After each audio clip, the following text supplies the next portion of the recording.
All right, Shalom. I want to start off by giving all praise, honor, and glory due to Yahweh, Bahashem, Yahweh Shai, Bahashem, Rakakwadash. I like to give double honors unto the apostles and the elders of Great Millstone, who I learned this truth from. And I like to say peace and salutations unto the hopefully elect. Slakia. And today I just want to go into a couple of news articles, that I came across earlier. So I'm just going to bring out a couple of scriptures. Lord willing, this lesson is edifying the strength point. And this reads, Detroit mother charged after giving 4-year-old son fentanyl, killing him. And it says, a Detroit mother was charged after she initially gave drugs to her 4-year-old son. Siobhan Caprice Boone, 40, was charged in connection with the homicide of her 4-year-old son. Slakia.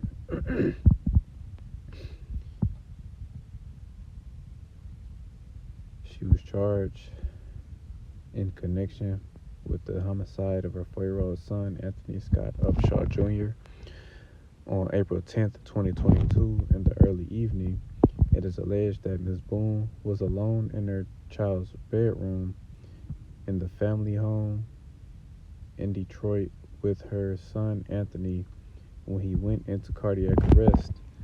The child's father was in another room sleeping when he was awakened by the screams of Ms. Boone. He went to the bedroom upstairs and found Anthony unresponsive and gave him chest compressions. Slacky. 911 was called and transported the child to a local hospital where he was treated but did not survive. The medical examiner indicated that fentanyl was found in his system, but it was unknown at the time how it got into his system. The cause and manner of death was undetermined. On May 19, 2023, the mother called 911 and was transported to the Detroit Police Homicide Section where she confessed to the murder of her son, Anthony. It is alleged that she was alone in the child's bedroom when she gave her son narcotic. Slakia. It is alleged that she was alone in the child's bedroom when she gave her son narcotics, which caused him to go into cardiac arrest and died. She was placed under arrest on the same day. Siobhan Caprice Boone was charged with felony murder, child abuse first degree, and delivery of a narcotic causing death. She was arraigned and remanded to jail yesterday in the 36th District Court. There was an unexpected turn of events that brought us to these charges. Everyone deserves to know. Everyone deserves not to be forgotten. This child will no longer. This is no longer a cold case. Statistic, we will bring justice to Anthony and his family, said prosecutor Kim Worthy. And yes, that woman killed, her young child. And then again, going to this one as well. Another article, and it says mother of newborn found dead in garbage bag in Lincoln Park, sentenced after guilty plea. And it says a mother whose newborn was found dead in a garbage bag and faced felony charges once police learned her identity was recently sentenced to prison time, according to the News Herald. Autumn Chanel Tate eventually was charged with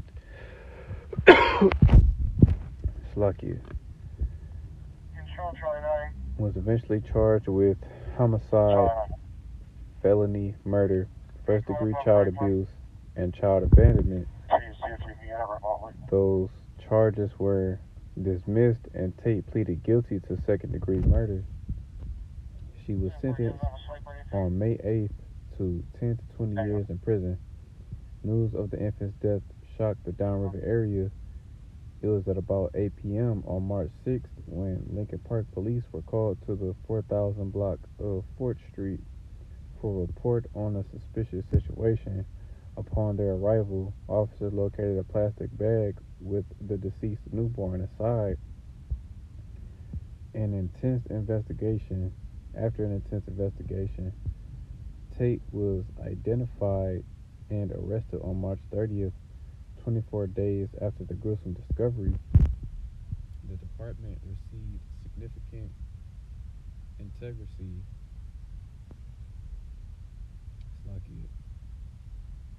interagency cooperation with Wayne County and Michigan State Police. It is alleged that Tate gave birth beside the Ecorse Creek near her residence and then threw the infant into a garbage bag before abandoning him. Lincoln Park Police stressed that Michigan's safe haven laws permit a parent to surrender a newborn not more than 72 hours old to an emergency medical service provider with intent not to return for the child. An emergency service provider is an employee on duty at a fire department, hospital, or police station. A justice for baby John Doe candlelight vigil was held for the infant shortly after the discovery was made. It was organized by a young schoolgirl who was devastated by the death of the newborn and wanted to do something to show that the infant was loved. Several Downriver residents attended the vigil and said prayers for the newborn. So, yes, it just goes to show you that, first and foremost, we're still up under the curses, and that, the mother, of the nation of Israel are, they're cruel. Both of these women, one was younger than the other, but both of these women, pretty much took their child's life, So I'm just going to go into the scriptures. I'm going to start in the book of Lamentations, chapter 4 and verse 3. And it says, even the sea monsters draw out the breast. They give suck to their young ones. The daughter of my people is become cruel like the ostriches in the wilderness. Slakia. And yes, both of these, these women, they were cruel to their children. And as it's describing, even, sea monsters, sharks, octopus, squid, fish and other, sea life, they give, they draw out the breast to their young ones, and feed them. But, the daughter of the daughters of Zion, the Israelite women, they're cruel to their children, and that's a prime example. So I'm going to go to the book of Deuteronomy, chapter 28.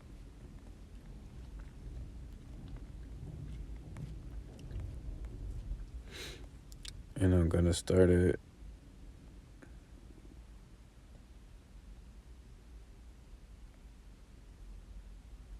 I'm going to start at verse 55. And it said, Slakia. And it said, Deuteronomy chapter 28 and 55. And it says, so that he will not give to any of them of the flesh of his children whom he shall eat, because Slakia, no. I'm going to start at verse 56. And it says, the tender and delicate woman among you, which will not adventure to set the sole of her foot upon the ground for delicateness and tenderness, her eyes shall be evil toward the husband of her bosom, and toward her son, and toward her daughter, and toward her young, Slakia.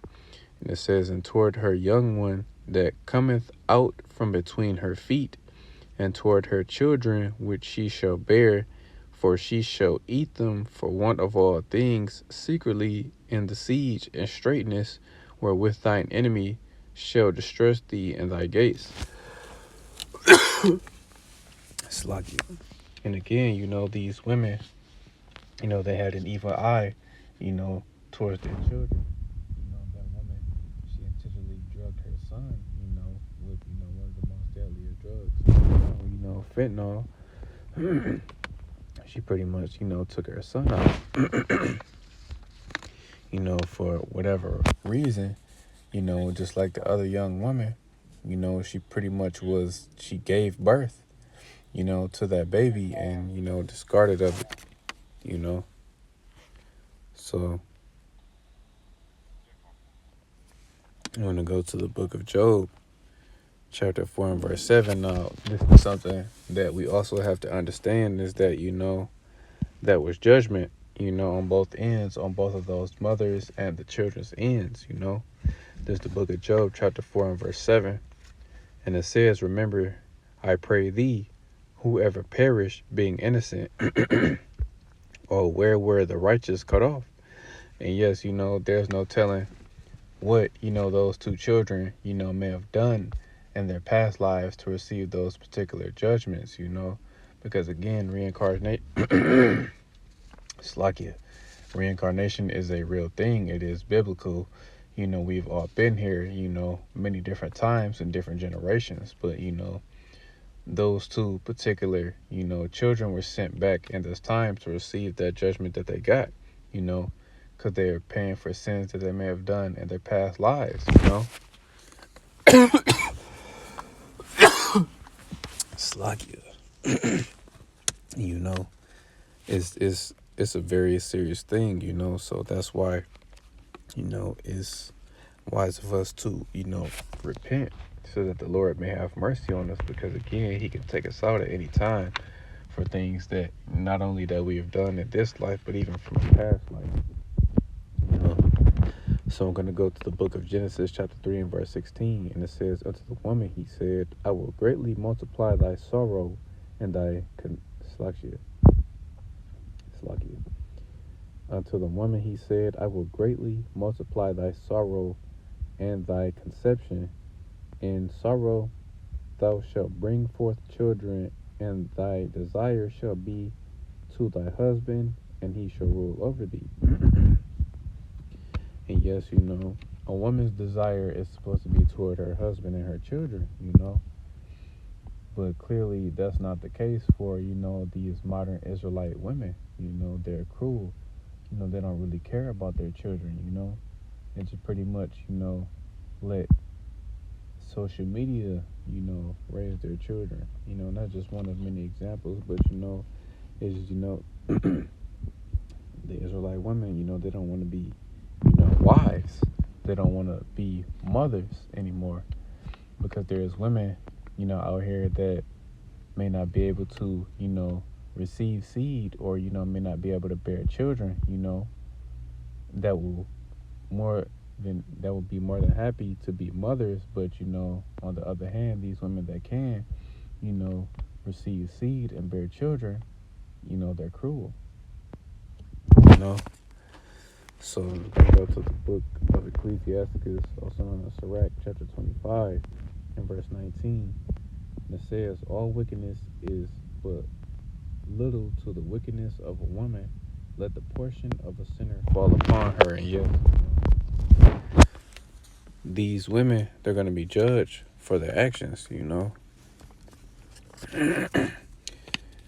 And pretty much what they did is going to become, more and more common as the times that we're coming into, because we're still coming into yet, the worst but yet best time in history, because, we're still in that time where, Jacob's trouble is vastly approaching. Now it says, that jumping back to Deuteronomy, it says that, that the women will eat their children. Well, that's the time that we're coming into, because that happened during 70 AD, where the nation of Israel, had to eat their children because it was a famine. Well, that's going to happen all over again, but it's going to be worse. So just real quick, the book of Jeremiah, chapter 30 and verse 6, and it says, ask ye now, and see whether doth a man travail with child, Wherefore do I see every man with his hands on his loins as a woman in travail, and all faces are turned into paleness? Alas, for that day is great, so that none is like it. It is even the time of Jacob's trouble, but he shall be saved out of it. And yes, that's the time that we're coming into. We're coming into some very, very serious times, because again, that's what's going to take place. These mothers, that took their children out, they're going to do it all over again, but except, they're going to eat their children, and coming into an extremely horrible time. But it's also, a great time to be alive, just a side note, because we're living in a generation where, not only is this wicked world going to end, but, the kingdom of heaven, will soon be established when our Lord Yahweh Shai returns, to deliver his elect. So I'm going to end it on this.